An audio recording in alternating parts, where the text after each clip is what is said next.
This is Britt Caswell with another example video. In today's video, we're looking at example 1 from lesson 6-2 in the SavvasRealize Algebra 1 textbook. The focus of this video is to look at the key features of the function f of x equals 2 to the x. Alright, so what I'm going to do is I'm actually going to start out with a definition for y'all. And that is what an exponential function is. Alright, so an exponential function is a function which has a variable in the exponent. Alright, so if you check out kind of the function we're dealing with, f of x equals 2 to the x, this is one of our most basic exponential functions. Alrighty, so generally the easiest way to graph an exponential function is to just get a couple of points. Alright, so I have a table of values here, and I'm going to plug in these numbers where the x is on my equation and see what number comes out for y. So if x is equal to 2, this expression is 2 squared, which is 4. That point is at the point 2, 4 right here on the graph. If x equals 1, I have 2 to the first power. And anything raised to the first power is that number itself, so it's 2, which sits here. Now this one I put a blue box around just to really bring your attention to it, is if x equals 0. Because this is an identity that a lot of kids forget about, and it's pretty dang important. Any number raised to the 0th power is equal to 1. That includes 2, that includes 3, that includes 11 billion. Alright, so anytime you raise a value to the 0th power, it is equal to 1. Alright, that is kind of a definition, an identity, whatever you want to call it. So make sure that you write that down somewhere. Alrighty, so now we get into the negative exponents. Alright, and a lot of students forget how negative exponents behave. So I'm actually going to be solving the negative exponents down here just so that you guys can see what I'm looking at. So let's start with the negative 1. So that means that my expression is 2 to the negative first power. So that negative exponent, it acts kind of like a light switch.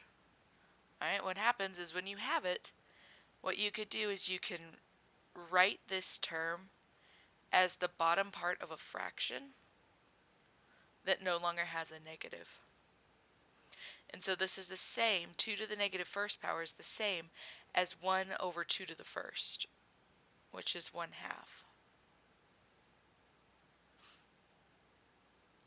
Alright, so negative 1, 1/2 is like here, right?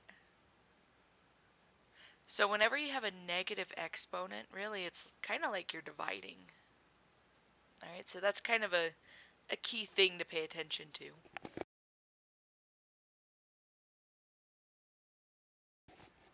Alright, so now let's check out when I put a negative 2 as my exponent. So again, that negative pushes that term down to being a denominator of a fraction. And 2 squared is 4. So I get 1/4. Now if I were to continue and keep going, these points would eventually look like they kind of flatten out. They never quite hit the x-axis. They just get really close. Which makes sense, right? It doesn't matter how many times I divide something by 2. It'll never really equal 0, right?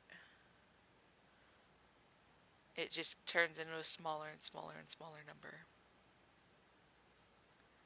So there we have it. That is our basic shape. Alright, for an exponential function, it's kind of like a ski slope. So now let's talk about what is probably one of my favorite math words, an asymptote. So an asymptote is an imaginary line which the graph approaches but never touches or crosses. All right?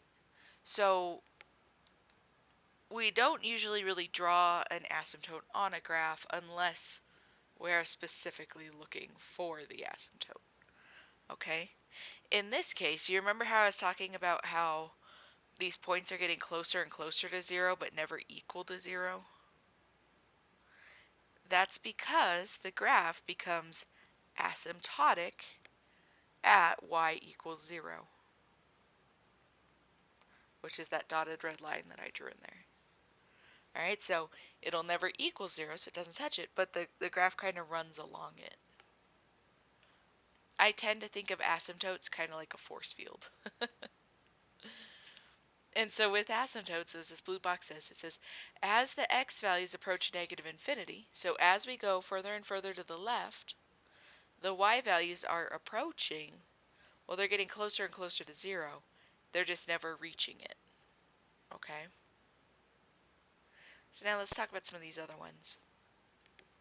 So because the graph never actually touches this x-axis, we say that the x-intercept is non-existent because it never touches it. However, eventually we're going to get into transformations, and that's going to shift this graph around, and then you'll probably have some kind of x-intercept. Now the y-intercept, that was our very important point, right? The y-intercept occurs when x equals 0, which means that our y equals 1. And then remember, the asymptote was a line, so remember that has to be an equation of a line. All right, so if you are asked what is the asymptote of a function and you just spit out the number 0, you're actually wrong, okay?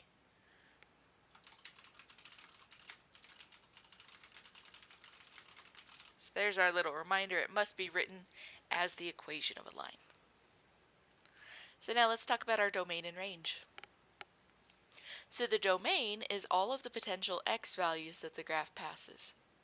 So you could see that this graph goes for forever to the left, and it's a little harder to see because I'm not very good at drawing, but this function is kind of going up and outwards. So it's technically going for forever to the right, it just kind of goes to the right very slowly. But that's okay. The speed at which it's traveling doesn't really matter, as long as it is going to the right for forever as well. So the domain here, because the graph goes forever to the left and forever to the right, is all real numbers, which I use a funky letter R to write. I'll put it in parentheses here to remind you what that means. Now if we talk about the range is all the y values that the graph crosses. And if you notice, it does not go into any of the negatives, and it does not equal 0. So our range for this function is all the numbers where y is greater than 0.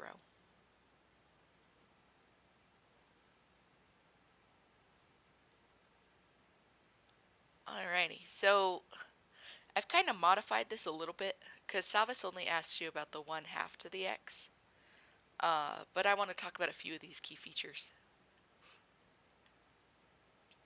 So the first thing is what happens when this value, this b value, or the number being raised to an exponent, isn't a number bigger than 1? What if it's like a half, like a fraction?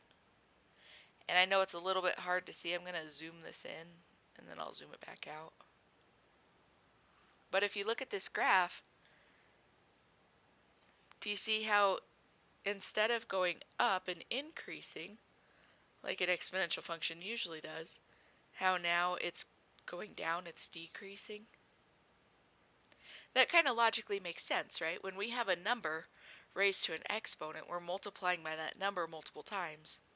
So if I'm multiplying something by 1/2 over and over and over, doesn't it make sense that it would shrink over and over and over again? So that's why we're getting that decreasing function there. All right, so my fraction for b causes the graph to decrease.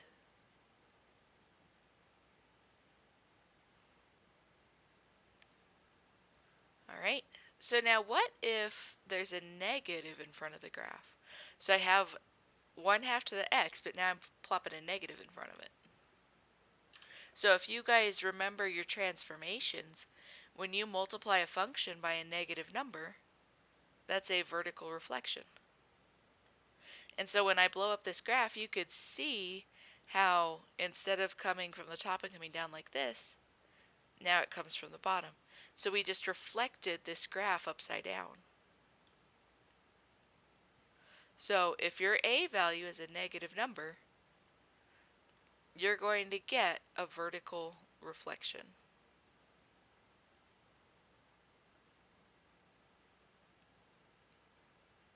Now, one of the things that I've seen in my experience teaching is students often struggle with knowing where to put the negative. So I want to show you what happens to the graph when I have a negative 1/2 raised to the x. Boom, there's my Desmos graph. It's blank. Isn't that a little strange? So I want to talk about why the graph shows up blank. It's best to do that with a table of values. Here's my x and my y. So let's talk about if x equals 0. Remember how I said any number to the 0th power equals 1? There it is. And if x equals 1, I have negative 1/2 just to the first power, which is negative 1/2. If x is 2, then I have negative 1/2 times negative 1/2, which is a positive 1/4. If x is 3, I have negative 1/2 times negative 1/2 times negative 1/2, which is negative 1/8. So check out our outputs. Do you see how it goes from a positive to a negative to a positive to a negative? So that negative inside the exponent is causing our signs to alternate here. And so if I was trying to graph it, I'd have a point, a point, a point, a point, a point, a point. And so that's why a graph doesn't appear.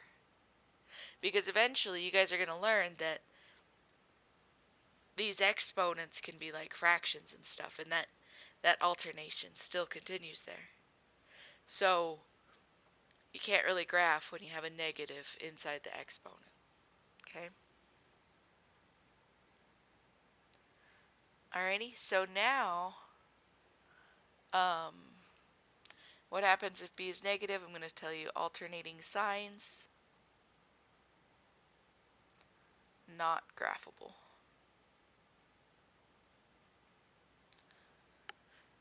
So now this last little section is looking at the a value a little bit more. So here I'm still have my 1/2 expressions, but I changed a to a number bigger than 1 and a number less than 1, and I just want to show you what happens there. So just like you might anticipate from transformations, when my a value is bigger than 1, here in this case it's a 3, it causes a vertical stretch on my graph. So remember here, when it was to the 1/2, my anchor point was at 0, 1, right? Now it's at 0, 3. So this distance from the x-axis to my anchor point tripled. In fact, any distance on this thing has tripled. All right? So the result from having a 3 for my a, or a number bigger than 1, is that you end up getting a vertical stretch. It's like I'm grabbing the graph from the bottom and the top of the graph and I'm pulling it apart. And so if a number bigger than 1 is a vertical stretch, this 1/2 that I hear, you might anticipate being a compression. And so if you look at it, do you see how our anchor point, instead of being at 1, only went up to 1/2? So this distance from the x-axis to my anchor point has been cut in half. And so that's what results in that vertical compression that you see there.